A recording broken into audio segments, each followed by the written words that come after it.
જાહેર માર્ગ ઉપર ભગવાનને ઊંધા માથે રાખી દેવા આ કેટલા અંશે વ્યાજબી કહેવાય?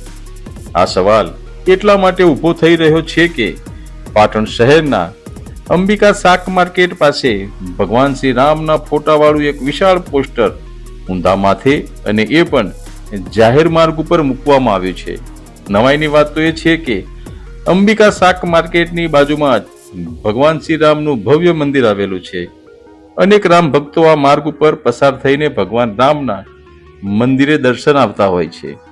શહેરના અનેક પ્રબુદ્ધ નાગરિકો તેમજ રાજકીય આગેવાનો પણ આ જ માર્ગ ઉપર પસાર થાય છે. છતાં પણ કોઈએ પણ ભગવાન રામનું આ વિશાળ પોસ્ટર સન્માનજનક રીતે સીધું મૂકવાની કોઈ જ કાર્યવાહી ના કરી તે પણ એક ચિંતાનો વિષય છે.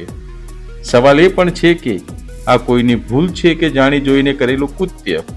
અને જો ભૂલ હોય તો હજુ સુધી સુધારવામાં કેમ નથી આવી?